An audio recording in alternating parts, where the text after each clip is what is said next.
Next topic session. So if you guys can start taking your seats, and folks at home start tuning in.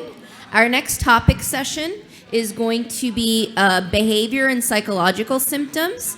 And we have a video from Brittany Malone, who spoke earlier today. So why don't we go ahead and do that, and then we can invite Claudio to the stage to share his experience as well. Or Claudio, if you want to come up now, you can, if Claudio's here.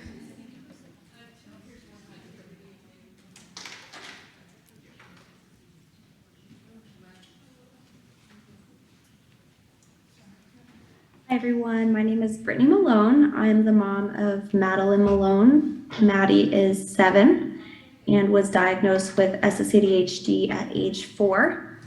And during the first 4 years of her life, we really struggled trying to help her and find out what was causing the developmental delays that she was dealing with, as well as some of the behavioral issues we started to see. At times they were a lot worse than others, and a lot of times trying new treatments provoked the worsening of the behavior issues. A lot of the examples behaviorally that we see with Maddie, she will become defiant and not listen to what we have to say. We ask her to stop. She's got no regard when it comes to danger. She has eloped from our yard on many occasions, and it has been scary. I can remember one time specifically, I was home alone with both of my daughters. My other child is younger than Madeline, and I was in the bathroom, and my youngest daughter came to me and said, "Mom, Maddie's outside in the neighbor's yard," and I have to rely on my younger child to help me keep track of her at times if I have to use the bathroom or I'm in the middle of cooking dinner. She also can become aggressive towards her sister and other peers as well. There was a period of time where we found that she was choking other children, and we've trialed ABA therapy. I can't really say, she has made a lot of progress with that type of therapy, but I can't really say that it has been the best thing for her. We've recently stopped the ABA since she started kindergarten, and I've noticed that when she sees our staff, she completely shuts down. So I feel as though that has caused some trauma.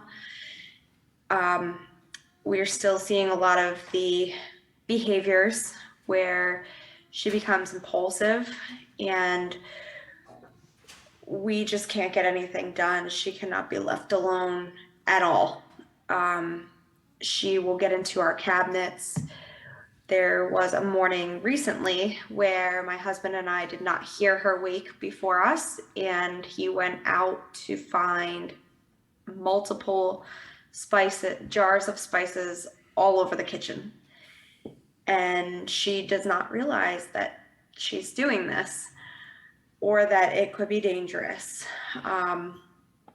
We have tried multiple medications. I feel like we are at our wits' end in trialing medications and have come to the conclusion that nothing seems to help her.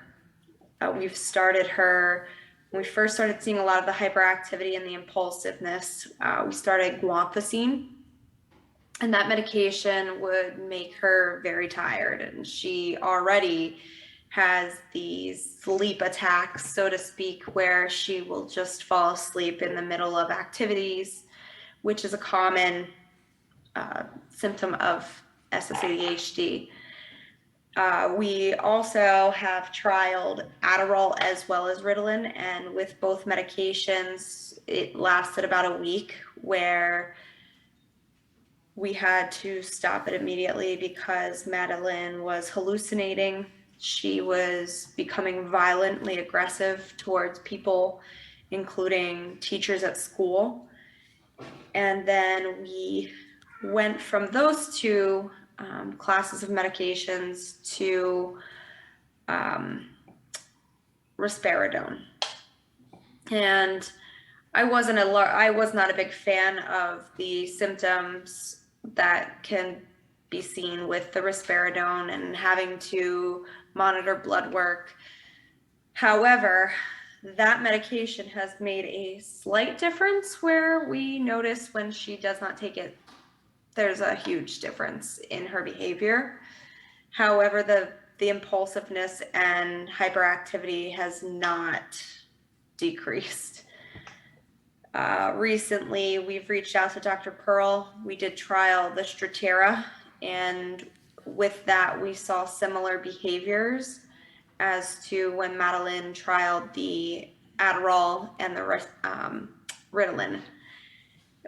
She was becoming violent towards myself, my husband, her nurse, teachers, other children. As she was traveling to school, we had an incident on her school van, and the child was pulled from riding the van, and I was told that the mother restrained Maddie. Not only have we seen those negative behaviors, but it also has been frightening for us because Madeline will approach anyone. She's very friendly. She wants to hold everyone's hand. And actually today we were at a party. I am recording this on Memorial Day. So we were at a party and there were quite a few people that Maddie didn't know, but she will approach a stranger and ask them to hold her hand, which is very, very frightening. And as I said, she cannot be left out of our sight. I'm hopeful that the future will hold something positive for all of our patients and families. And I know that there are so many others struggling with similar behavioral issues and maybe even more intense behaviors, but it is important that we find something to regulate these behaviors and help them live a more stabilized life. Thank you so much for allowing me to speak today. And I wish I could be there in person, but I wish you all well, and I look forward to see what the future holds. Thank you.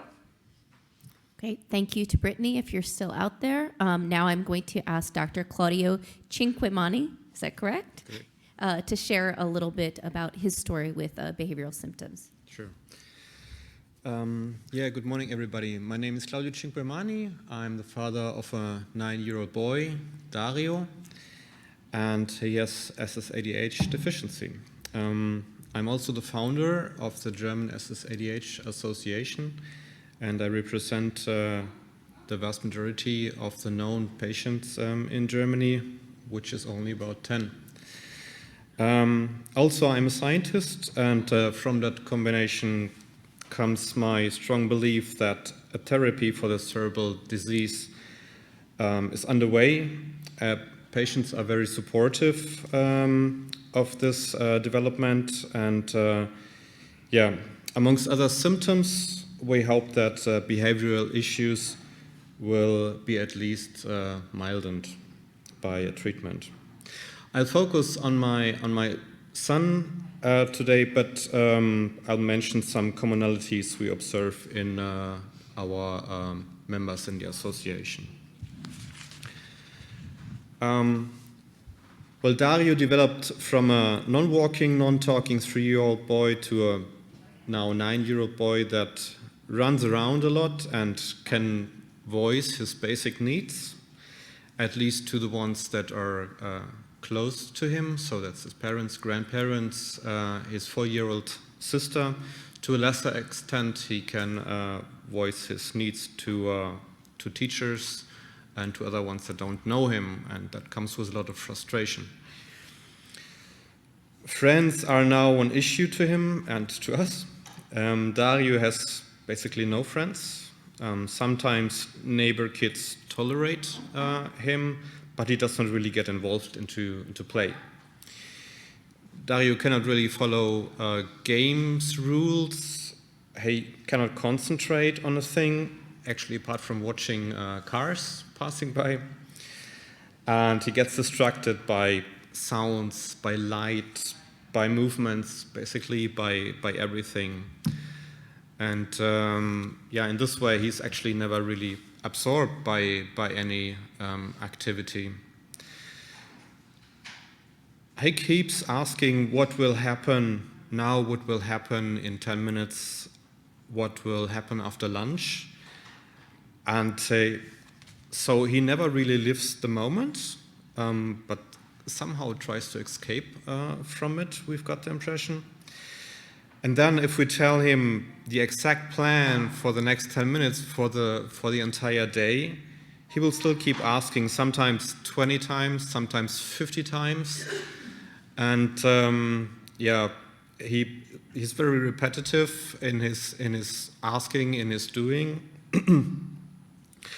And that gets even worse when he has a bad night, but we're coming to that later.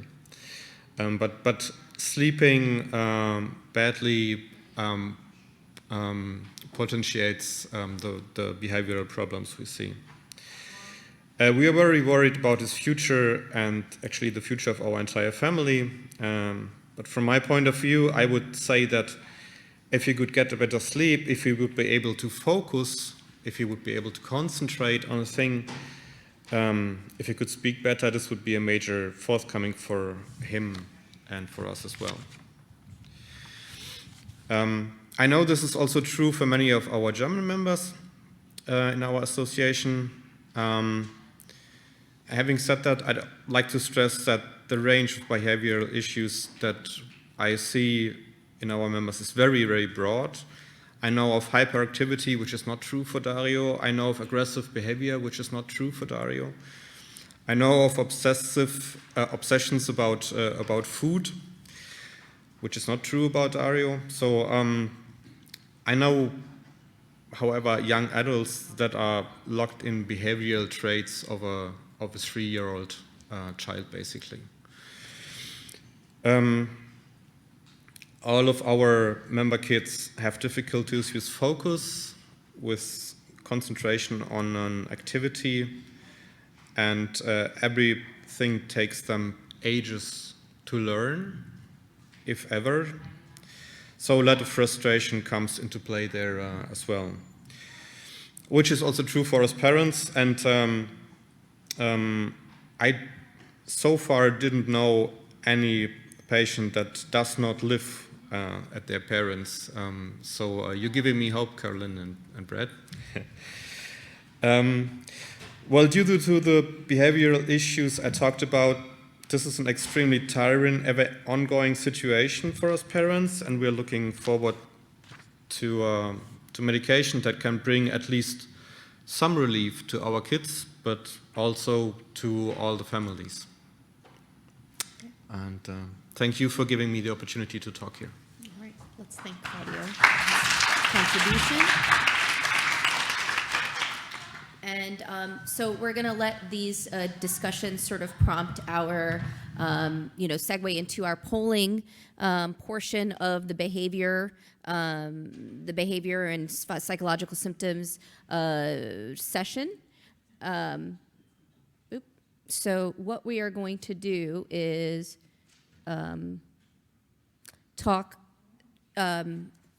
focus this again. Remember when you come up here, please keep your comments focused on behavioral and psychological symptoms, and just to sort of like add a primer here to the discussions that have already happened. When we're talking about behavioral and psychological symptoms in SSADH deficiency, oftentimes these are symptoms that are typically associated with more generalized behavioral disorders, such as ADHD, oppositional defiant disorder, or ODD, autism spectrum disorder, anxiety disorder, depression, bipolar disorder, other learning disorders, conduct disorders, as well as schizophrenia. So with that, I will introduce our next polling question, which is similar to the others, except now we're talking about the greatest impacts of the behavioral and psychological symptoms in SSADH deficiency in patients. You may choose up to 3.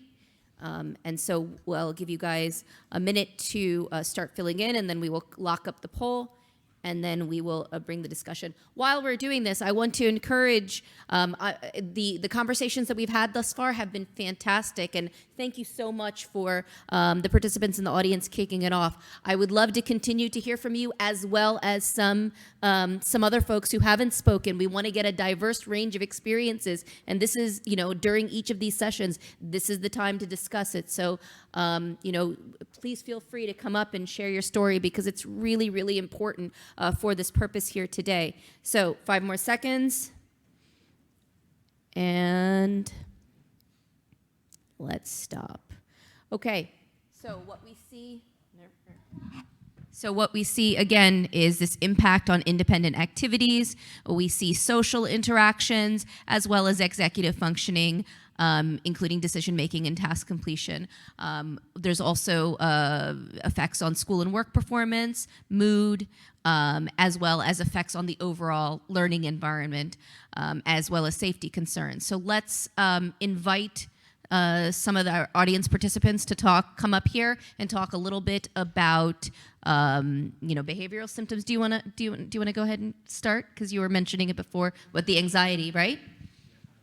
Thank you so much. Sorry for putting you on the spot. Oh, it's okay. George, when he's I'm stuck now. I wanted to say so many things before, and now I can't remember what I want to say.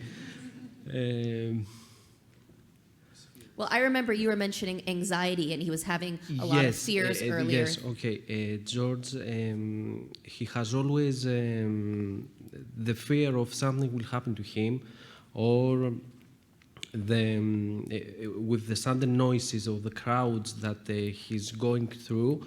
So he's taking fluoxetine just to keep him calm down about to take over these fears. It has really helped him, but in some cases it's not working. I mean, when he's not with us, he's in school or somewhere else, and he's not with someone who knows him, maybe it's more difficult for him to get over what will happen to him. So almost all the times he's someone with us. We can't leave him alone because we're afraid maybe something happens to him. And the big problem is that he can't say what he wants. Nobody understands him except us, and it's bad for him because he wants to say something. I remember you were talking earlier, either in this discussion or when we were talking personally, about him freezing. Yes. Can you talk a little bit about that? Yes. Sometimes when he goes to sleep, it happens almost in the afternoon sleep. Before he goes to sleep and he's alone, maybe something like a sudden noise, a shadow, or something make him upset. He's starting sweating his hands and his feet, and he has malpitations. Something like feels like he feels like he thinks he's in attack from somewhere, but because he hasn't the speech to tell us what he feels, we just imagine what happens. So we take him off the bed because also his muscles are strength and he can walk very well. They told us that's not a seizure; it's like a crisis of panic. So with the token to make some things to get his mind, don't think that, but we don't know what is that, to watch a TV, to talk, and he gets over it. After 20, 30 minutes, it's like nothing happened without any medication. And we don't know how to deal with it. Okay. Thank you so much for sharing, and thank you for kicking off this discussion. I really appreciate it. Kash, did you have something that you wanted to share? Thank you for coming up. Hello, my name is Kashif Khan. I'm the father of a 12-year-old daughter from the UK. Simply put, it's like having a car where the steering doesn't work, and all the side effects, we recognise in all the parents that have come up. And as our daughter is like 1 month away from being a teenager, one of the biggest frustrations is speech and language, and her, desire to be able to be understood, and that for us is very frustrating. So, for instance, we've only been in town for a few days, but whenever we go to a restaurant and we order something, so the waitress will come and ask us what we want. Amira will also want to have that conversation, even though obviously because she doesn't realise that she's not being understood. Mm-hmm. I think in her mind, a lot of our children actually feel that the outside world, they don't realise that the outside world doesn't understand them, and that causes increased frustration. So that's the thing that we're finding out. So, for instance, even on the plane, if the air hostess is talking to us, they will look at her and they go, okay, we can see that she's not quite there, but she will also want to engage with everyone that we're engaging with. So for us, like I said, it's being able to wanting our children to be able to communicate with the outside world rather than just a small tribe of people. Okay, thank you. And we look forward, I know that you're going to be talking about speech later, so, sure. But I think it's interesting how you bring up how the inability to communicate has an effect on the behavior. So I think that's important to note as well. Hi, come on up. Hi, I'm speaking now on my own behalf, but for both of my children, I wanted to speak a bit to the actual psychological symptoms. I do have, as I mentioned before, a 19 and a 22-year-old, and as Dr. Pearl said, we have seen the chemical pieces really start to come to the forefront now. Both of them suffer from what I would call debilitating anxiety. You might not have seen it with Stephen this morning, who kind of powered through it, but can't get out of bed, so there's depression, having difficulty in any sort of situation that involves other people, despite the desire to be involved. We've tried pretty much every sort of medication possible, fluoxetine, sertraline, really finding that anxiety is both very generalized, as Stephen would said, but also event-specific. My youngest has, as you'll see later, not as much physical limitation, but chemical, a significant amount. OCD has gone sort of through the roof at various points, but you see it from, everything, obsessing about food sometimes, about objects, about people, behaviors, STEM, that sort of thing. Really sets him apart from other people, but he can't do some things because of that. So I think the chemical piece is really something we also have to focus on, trying to sort that out. And I'll give you just the briefest of examples. We drove here because we can't go on an airplane. There's no possible way we can do that because there's no exit strategy for them. They'll yell, they'll scream, they have fits, tantrums. We need to be able to be in a place where we can stop and settle them down. So anyway, thank you. I appreciate you sharing that example. That was exactly where I was going to go next. So thank you so much. Comment that was scripted to us. So okay. If you'd like, I can either say it out loud. Yeah, go ahead and say it out loud. Do you want to take this mic? Okay. Do we have a microphone? Here we go.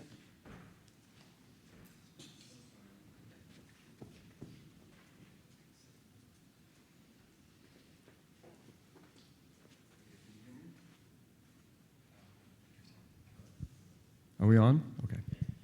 All right, this comes from Diane, and she says, our son Ian is 30. When he is more anxious, his OCD escalates significantly. Routines and schedules help tremendously. He always needs to know what's next. We are also trying to help him with his sexuality. He has the interests of a 30-year-old, but no appropriate outlets. We never realized we'd have to teach Ian these things that come normally to his developmentally appropriate peers. It can be uncomfortable for his support staff, but we're working on it. He can be inappropriate in public in asking questions. There are many awkward and uncomfortable situations and interests that we are currently trying to address. Okay, thank you so much. Do we have somebody else that wants to share? Come on up. Hi, my name's Arishna. I'm actually the sister of Mike down. SSADH patients. So I just want to talk about my little sister, Kiran. So she actually, my other siblings as well, they are psychologically affected by SSADH too. I just remember this one time when I was younger, we were in Pakistan with my family, and my parents had to go to a different country for a week for a religious ritual that they were doing. And Giran was so attached to them at the time, so when we were watching over them, and in her eyes, they were just gone out of nowhere, it affected her psychologically in a way we didn't realize, because when we came back home to America, she started keeping all these things to herself. She would hide ice cream, she would hide banana under her pillows, and we wouldn't realize it until weeks later we realized there's like a rotting smell in the room. So eventually my parents went to go see a psychologist, and she was going through like an attachment anxiety. They were like, she's trying to hold things close to her because they were gone out of nowhere. And behaviorally, she's also been affected, you know, and it affects me as well, because at school, I would have to leave my classes or have to leave work because the teacher would call, my parents weren't available at the time. I would have to go, and I would walk into the room because she's fighting the teachers. And the moment I walk in, she stops, and it's like, she doesn't even realize what she was doing. You know, she's just like, oh, I'm sorry, like, I didn't know. So things like that, and other psychological, like my older brother, he tends to have OCD tendencies, as I'm sure other patients do as well. And I don't know how his spidey tingles like go off in the middle. It's 4:30. He knows the door upstairs is open, like the bathroom door, and he'll just go up and he'll like shut the door, and then the cabinets. Doesn't matter the time, if he somehow he's hyper aware and realizes it. So things like this like disrupts their routine and their behavior, and you know, mentally they go through depression. There's times where they don't want to talk to any of us. They just want to be there by themselves. They don't know how to express it, but they just do whatever they can. So I just wanted to share that really quickly. I really appreciate you sharing, and I think it's important that we got a perspective from a sibling, because I think that perspective is extremely important. So thank you very much. And then we'll finish up with Keith. We have one comment from Kate online. Kate? Yes. Kate, can you hear us? I can. Okay. Hi, everybody. I'm Katie Howard. My daughter is Iona. She'll be 3 next month. She's here. So I just wanted to share something briefly. So she's nonverbal. She doesn't walk yet. And kind of one of the biggest sort of behavioral impacts that I experience with her is that she does a lot of hair pulling and biting.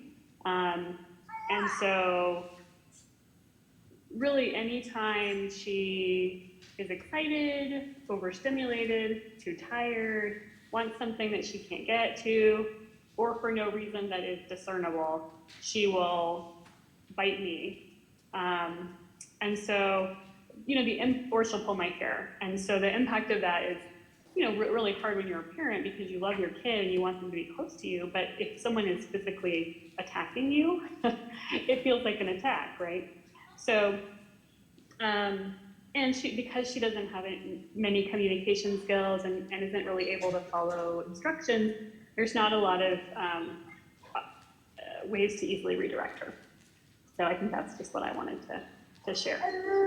Thank you so much for sharing, Kate. And I think with that, we will close out our behavior session. And if there's anything else that you want to include, please go ahead and start including that information now on the poll. And then while we're doing that, I'm going to invite Kash to come up and to help kick off our sleep discussion. So, and then after that, we're going to have a video.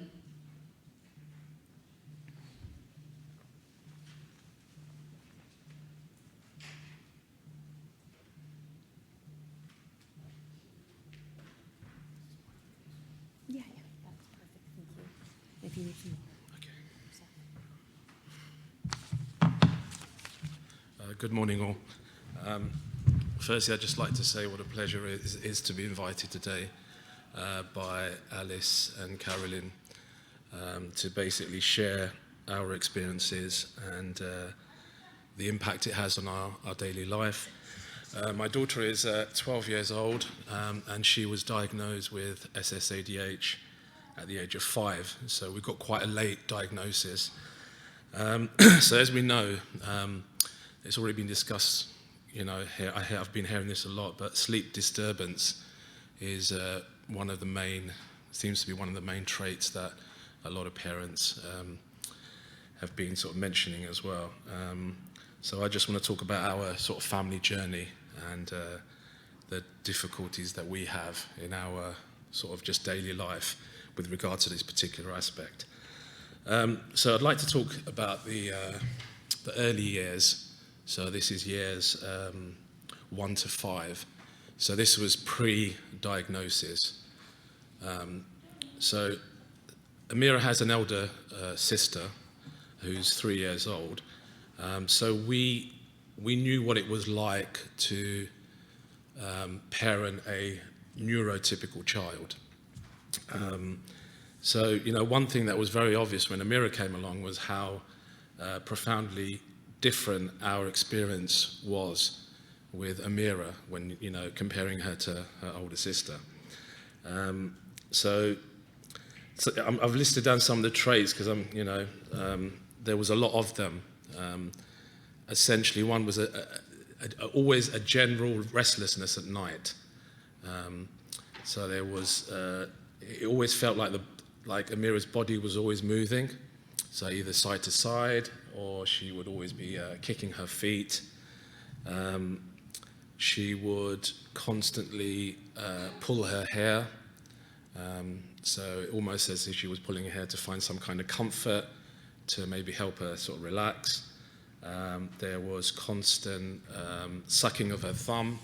So for instance, even if she was asleep and we used to try to take her thumb out, within 30 seconds or a minute, the thumb would go back in. And also because she was quite a sickly child in the early years, there was always bouts of just coughing, breathlessness, and just, like I said, a total inability to sort of relax in a state of sleep that, we would maybe, just take as granted.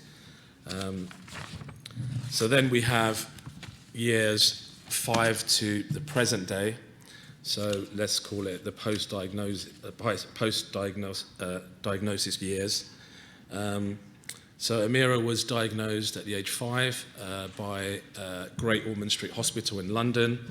I believe at the time she was the only, maybe there was another case, but there was only 2 cases, I believe, at the time. So, we were told that, look, sleep disturbance is going to be part of your life going forward. So, mentally, I guess it became our new normal that, it was going to be very challenging. So the traits that she displays is, like I said, is always a resistance to go to bed, irrespective of how tired she is. She never really looks forward to going to bed. She's always kicking off her blanket. She still sucks her thumb. So like I said, next month she'll be 13. So she constantly sucks her thumb, even though we try to remove it during the night. She will then just put it straight back in. She still pulls her hair, but certainly it's not as severe as it used to be. But when she does go through bouts of pulling hair, it can be quite severe. So, we can wake up and there's clumps of hair on the pillow.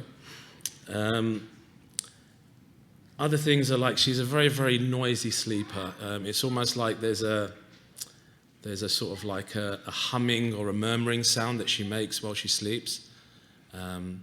So you can always hear, it's almost like a buzzing in the background, almost like a toy that has a battery that's left in. There's always a humming or a sound. She often gets up at night a few times, so she always calls out for her mum. She needs some reassurance. She often talks in her sleep. Again, just general restlessness. There's some kind of hyperactivity even when she's actually in a state of sleep. I think one of the most concerning things for us has been the advent of seizures.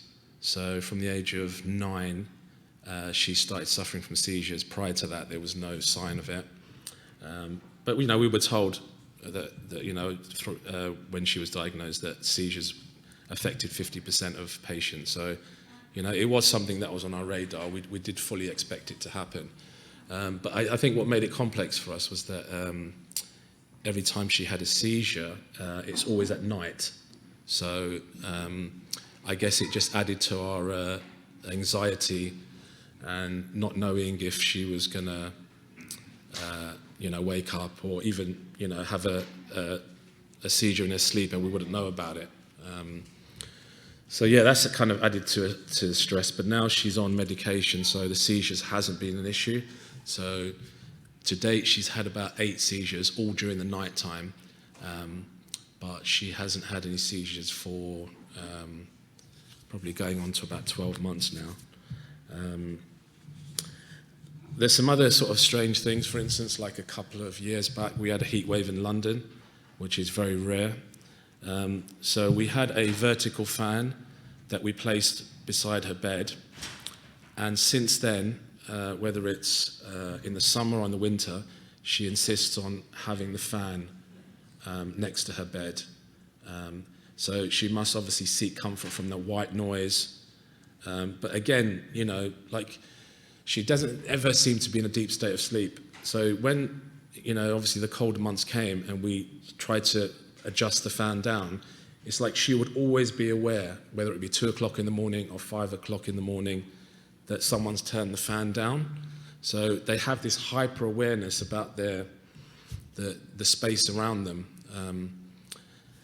So that's one of the challenges. And the other big challenge that we have is that, like, you know, she's 12 years old, but she's still sleeping in our room. So, you know, she has a bed which is a few feet away from our bed, which is obviously not ideal. We have spoken to various kind of, you know, sleep experts and consultants, but, you know, she's been very resistant to move into her own room because of all the various symptoms that I've explained. And, you know, sometimes you just have to find a balance because, you know, I'm working, we have another daughter, and every time we try to transition her into her own bedroom, she just sits outside our door and cries for hours and knocks and calls out. And, you know, after about 5-6 days, you know, it affects everyone's ability to function normally, whether it's me, you know, having to do, you know, I work in the financial area of things. So having to try to do presentations in the morning when you haven't had any sleep yourself.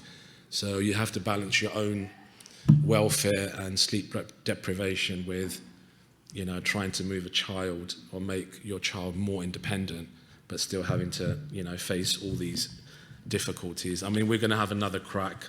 Now it's the summer holidays. We're going to try to have another crack at that and see how that goes. So, I mean, I guess I'd like to just finish by saying that, look, you know, to all the sort of parents and fellow carers that, you know, we're kind of like members of an exclusive club. It's not maybe a club that we would have elected to join or that has a, you know, a long waiting list.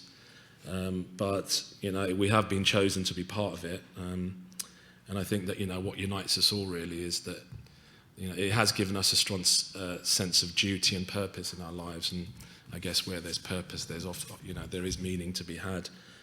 But, you know, we're just really happy to be here, and we're very, very encouraged as well to hear about the worldwide collaboration that's going on.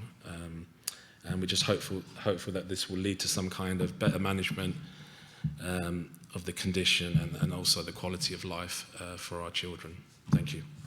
Thank you, Kai.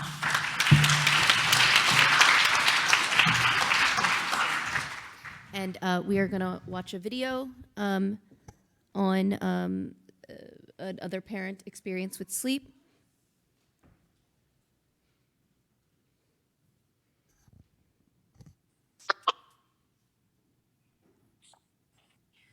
Hi, my name is Jade. My daughter Indy has SSADH. She's 10 years old and we live in Australia. When Indy was 3 weeks old, she used to sleep through the night till she was about 1. She was always quite tired, always having naps longer than a typical child.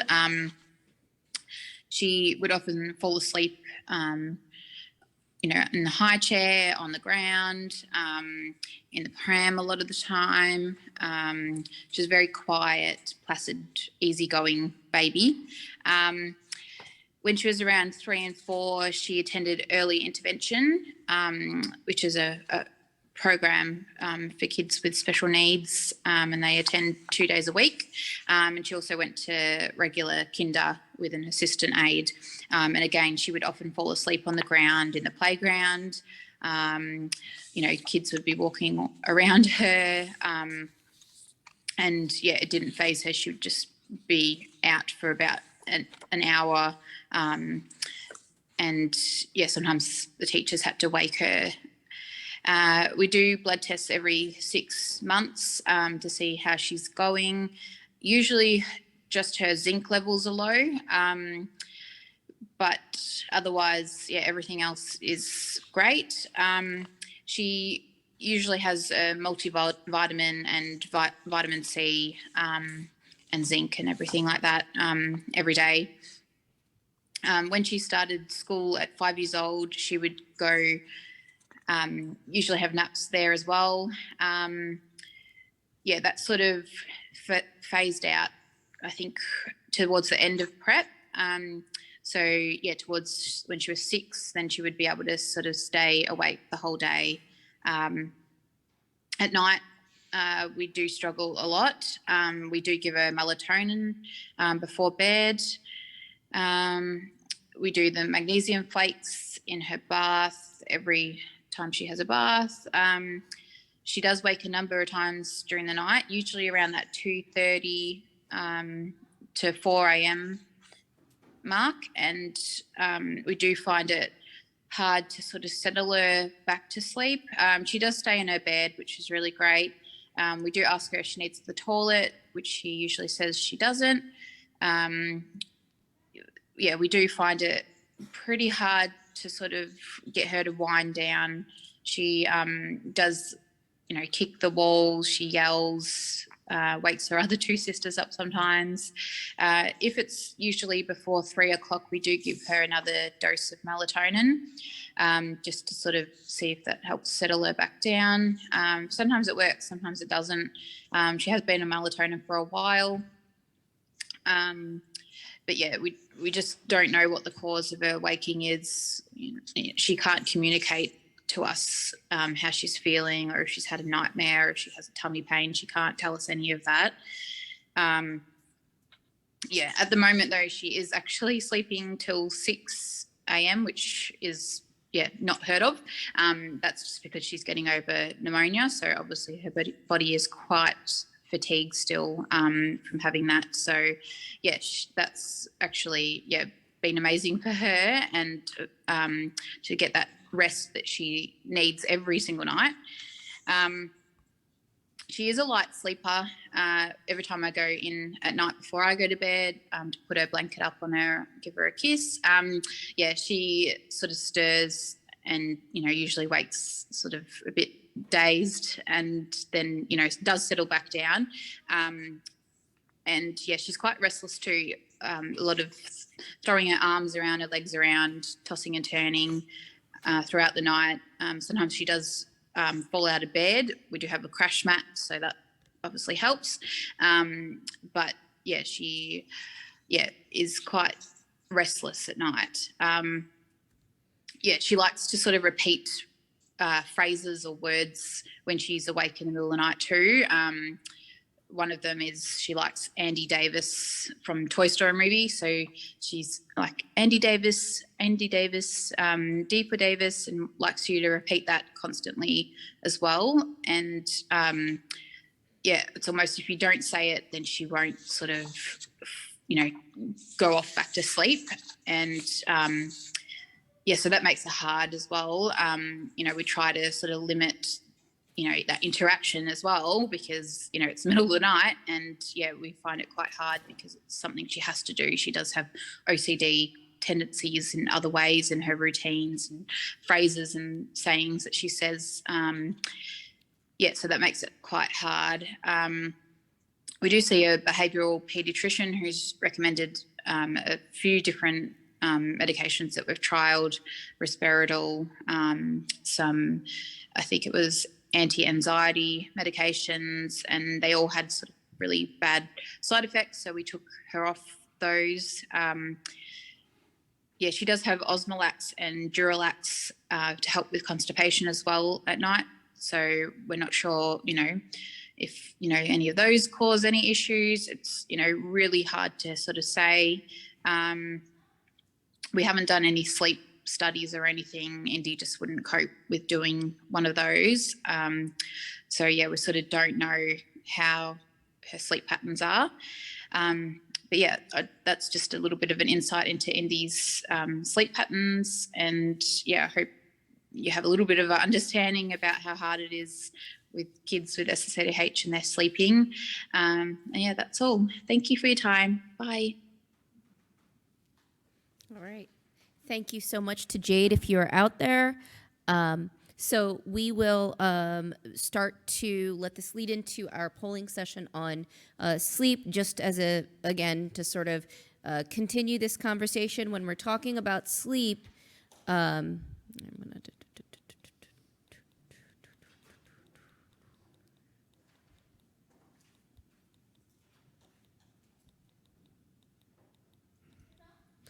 I'm gonna sleep disorders, as we've heard here, can cover a wide range of issues.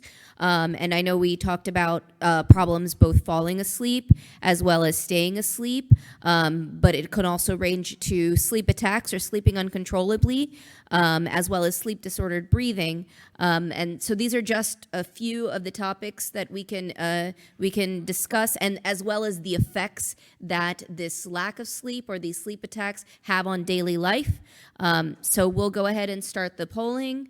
What are the greatest impacts of sleep symptoms and SSADH deficiency? And again, you can select the top three.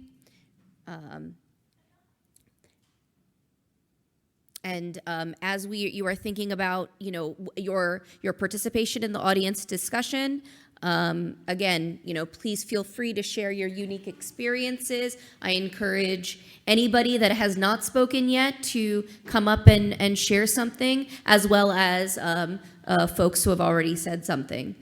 So let's give it about 5 more seconds. And we will stop there. And as probably expected, the biggest sort of impacts that people have reported are on fatigue and lethargy, as well as executive functioning and independent activities. So I would like to invite our audience participants to come up and share a little bit. Do you want to come up, or do you want a mic?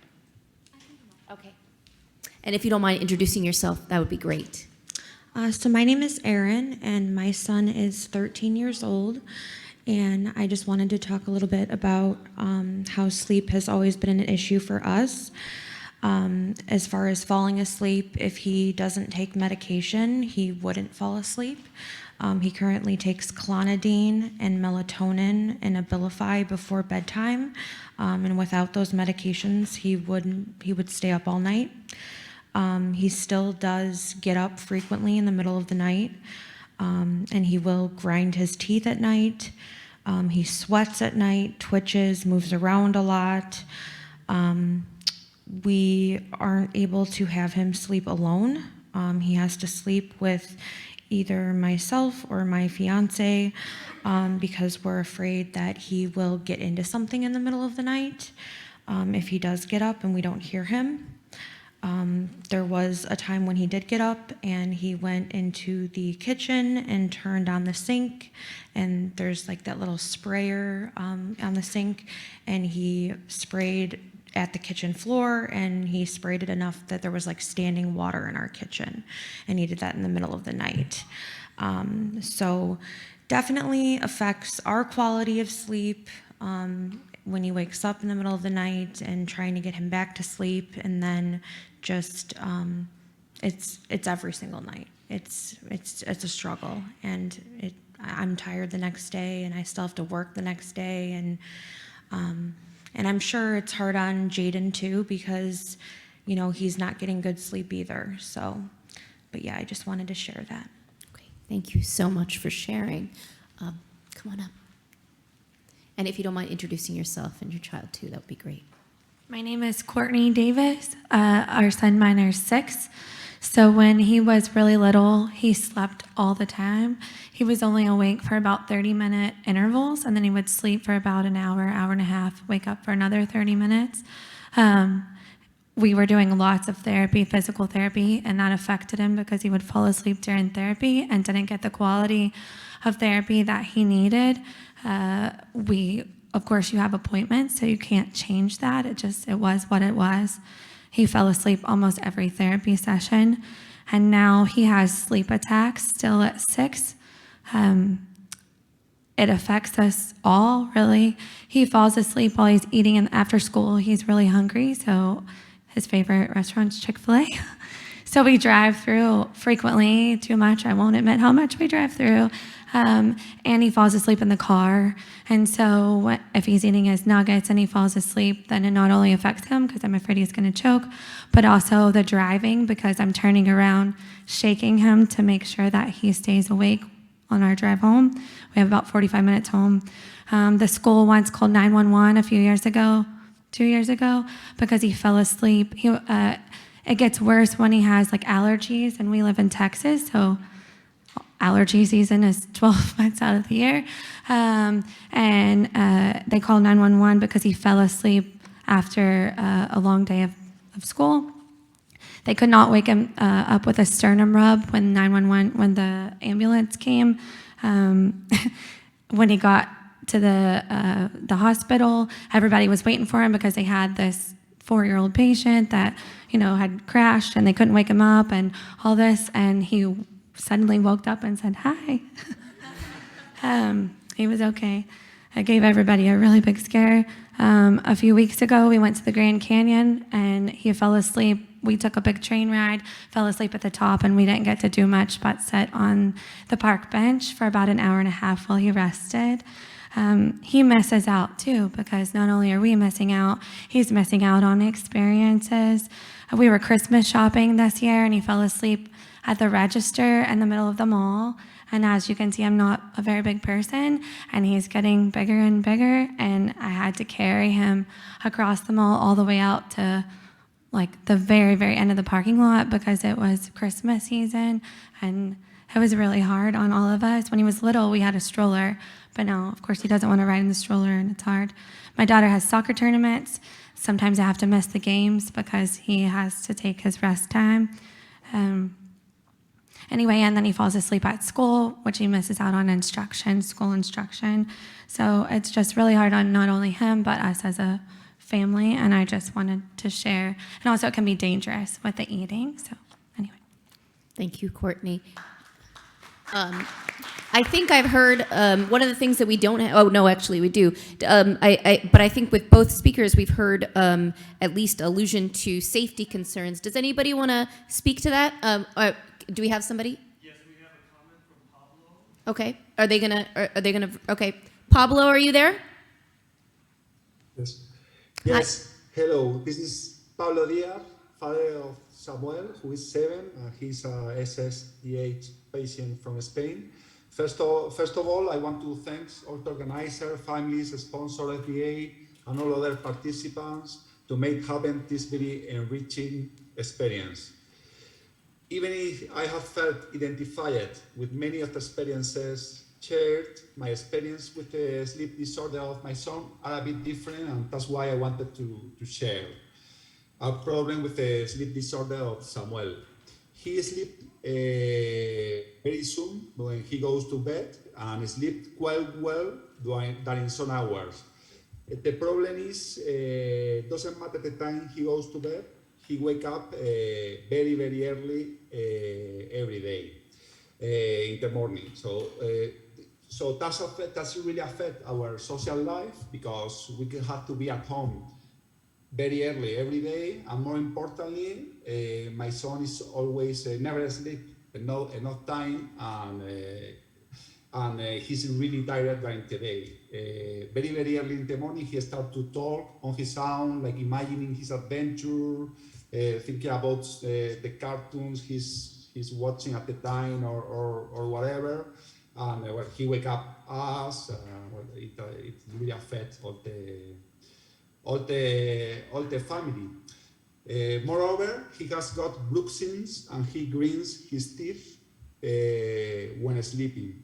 So far, it's not been serious, but I guess when he gets older, it will be a dental problem. And that's it. Thank you very much. Okay, thank you so much, Pablo.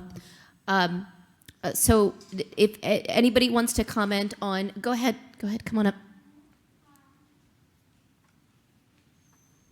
I would like to say something else for George. George, he has 2 hours sleep in the noon, which it's without any difficult.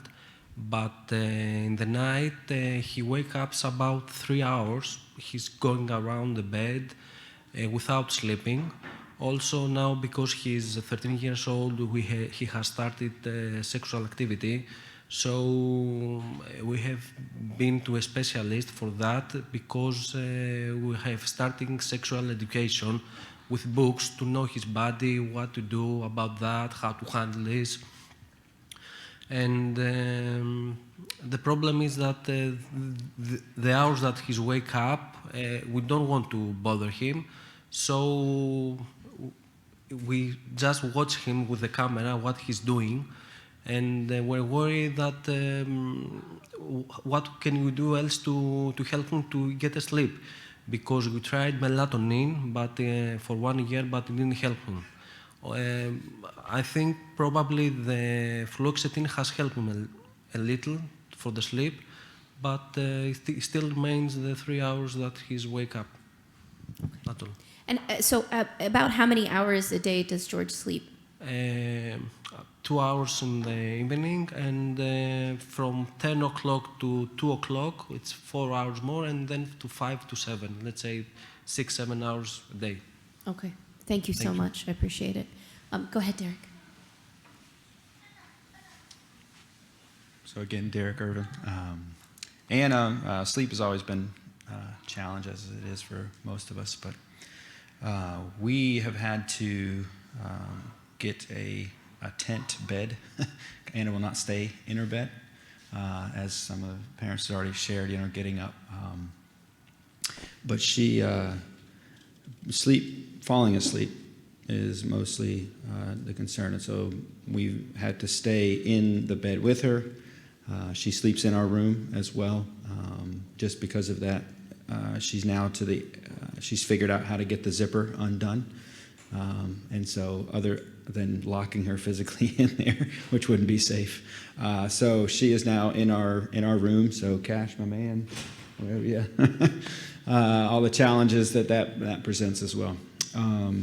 But she, again, it's mostly just falling asleep and then staying in bed. And then just as it pertains to here, the primary reason why my wife and daughter aren't here today is because of that fact. We used to be able to travel with her very easily. She was small, could fit in a pack and play, which zips you in, Now it's a twin-sized one. We were denied through our insurance as well as through appeal a travel bed, 3 times on appeal, I believe. So we've had to modify things from Walmart, whatever we can do. And so trying to travel with a twin-size mattress in a tent bed, modified, that doesn't exactly fly on a plane. If we're not going somewhere for like a whole week, it's really challenging. So sleep has always been something that kind of holds us back. So okay. Thank you so much for sharing, Derek, and providing that specific example. Is there anybody else that wants to share on the impacts of sleep disturbances? One thing that I was sort of interested in that I heard people talk about is fear of the safety concerns.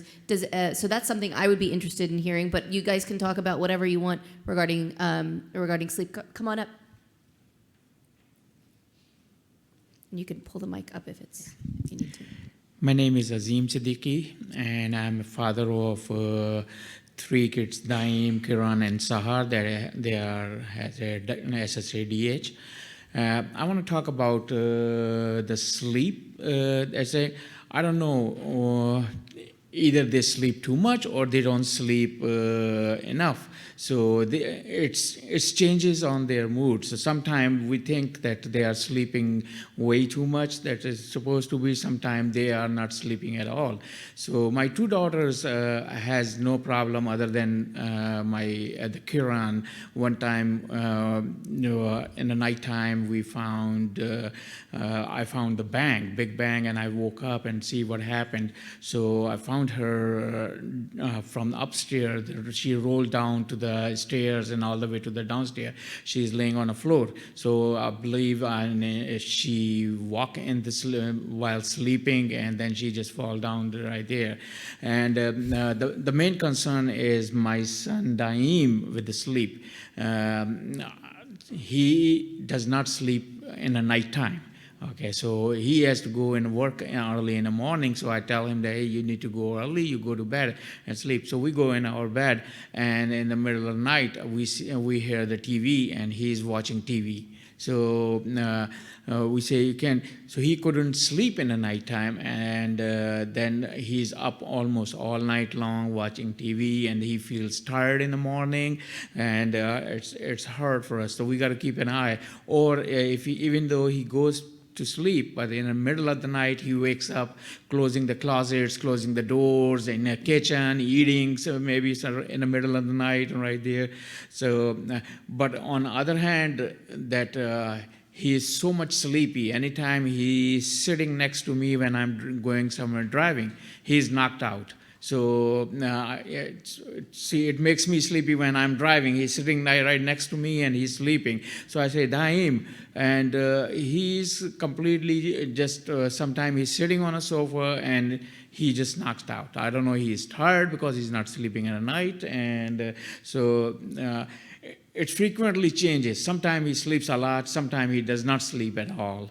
So, and the safety concern, like I said, if in the middle of the night, if they wake up and I start walking, or my daughter has a seizure, so we worry about that. So we want to make sure that before she goes to bed, either her younger sister, that she is there, that she make sure she's sleeping, take medicine, and so all night we just got to keep an eye on that safety concern. That we have like a child door on now the stairs, that we try to make sure that it's closed, so if she won't fall down or go down there. So thank you so much for sharing. And I know that there's a lot of patients here, a lot of caregivers here that are representing one patient. And we want to hear from both moms and dads and other caregivers as well, from the different experiences, siblings. So please feel free to come on up here. Do we have another person that wants to come up? Go ahead, come on. And then we can start to wrap up our sleep discussion. My name's Kate Abellio. My daughter Maggie is 19. She has had struggled with sleep disturbances since she was little. She'll wake up a couple times at night, maybe not every night, and she'll kind of stay in bed and she'll talk and she'll, make her noises. But it really impacts her during the day. She cannot stay awake. So at school, they let her sleep for about an hour after lunch. And then she comes home at 3:30, 4 o'clock, and she'll sleep for a good solid 2 hours, get up for dinner, and she may go back to sleep again, and then get up and get ready for bed and go back to sleep again. She does take modafinil in the mornings, which has helped to keep her awake a little bit, but even with that much sleep, she's often tired in the morning at school. She doesn't, want to participate. In the summers, she'll sleep all afternoon if we let her. And some of that's avoidance of not wanting to do whatever we want her to do, but some of it's definitely fatigue. And I think it truly impacts her weight. She struggles with she's overweight at this point, and she's sleeping all day. You're not moving around, you're not burning calories. So it really impacts us in a lot of ways. Interestingly, Lizzie, who's 7 and has SSADHD, has no sleep issues at all. She goes to bed, she sleeps all night, she wakes up, she's full of energy. Crazy kids. Thank you so much for sharing and bringing up those really interesting points. And I think, what I've heard a lot over the last day or two is how different a lot of these siblings are, regardless of the fact that they have the same diagnosis. Okay, so does anybody else want to share a little bit about the impact of sleep disturbances in SSADH. As you can see here, we've seen this with all of these symptoms. They have multiple impacts across the board, and I think that's really important to note. Come on up. I just want to add the fatigue factor. Stephen does not sleep, and Stephen thinks when he gets up that he can walk. So that fatigue really blurs everything, and so now I don't sleep because I have to make sure he does not walk because he's not capable of doing that. So I think there's a lot of intellectual, cognitive pieces that we've heard about that combine to make this a big problem. Absolutely, and I do think that even though we're keeping these sort of symptoms separate in these sessions, there's a lot of sort of synergy of the impact of these symptoms overall on an individual's quality of life. Do we have anybody from Zoom? Okay, and so last call, does anybody want to share any other? This has been a great conversation, guys. Thank you so much for sharing. We're going to continue. We're going to continue our conversation after lunch.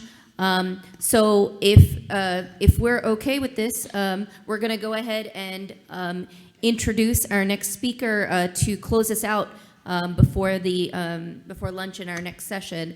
So I'm really excited to introduce our next speaker here today because he's been a mentor to me since I started doing rare disease research.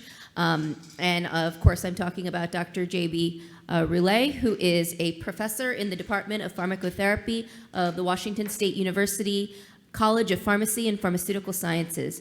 Dr. Roulet was trained in France in pharmacy, clinical chemistry, and laboratory medicine before getting his doctorate degree in biochemistry. He moved to the U.S. 35 years ago to become a research scientist and has focused his studies on rare diseases since 2004.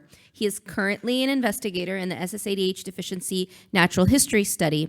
JB has been instrumental in many of the recent SSADH research projects, and has played a major part in the PFDD initiative that we are doing right now. He's also has the most impeccable grammar I've ever seen in my life. So with that, please welcome Dr. Roulet for his closing remarks on the morning session.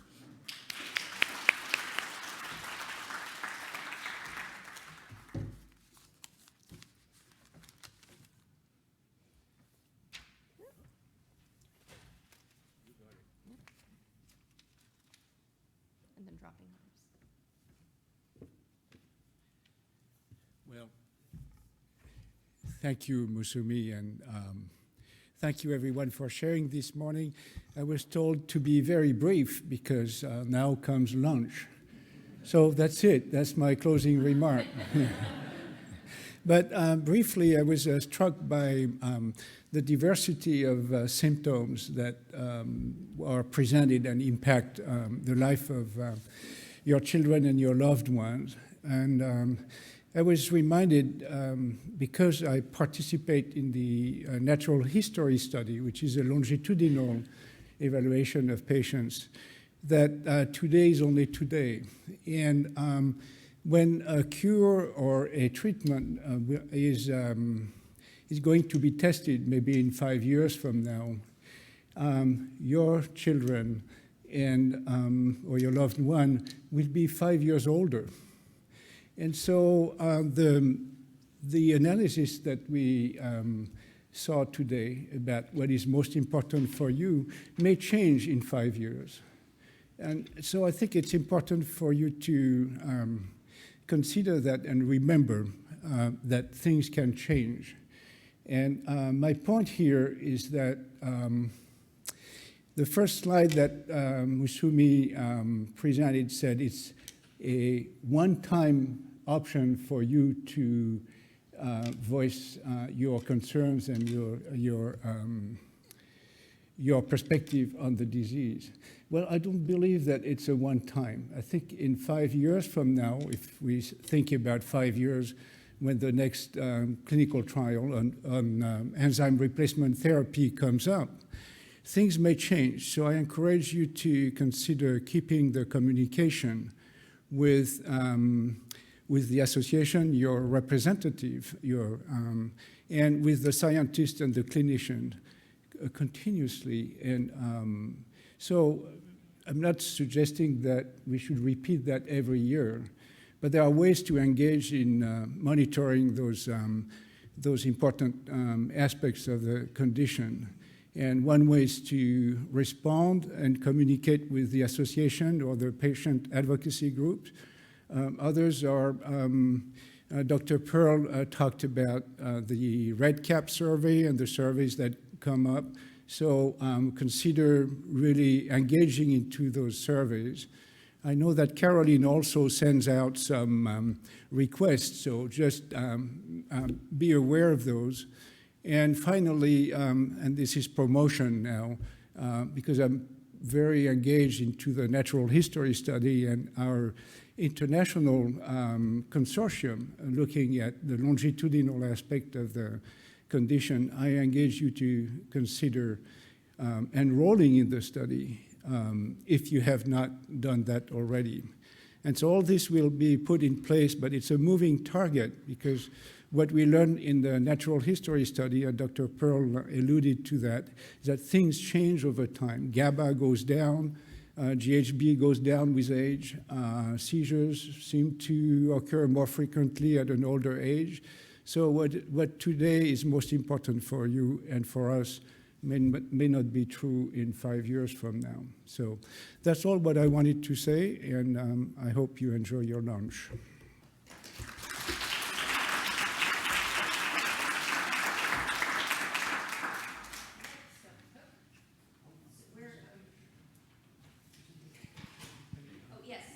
During lunch, there is going to be a photographer that will be doing family photographs, so please feel free to take advantage of that. We will be starting here again. Oh, there's a family photographer. And then we'll be starting here again at 1:05, so please make sure that you're back here at 1:05 on the dot.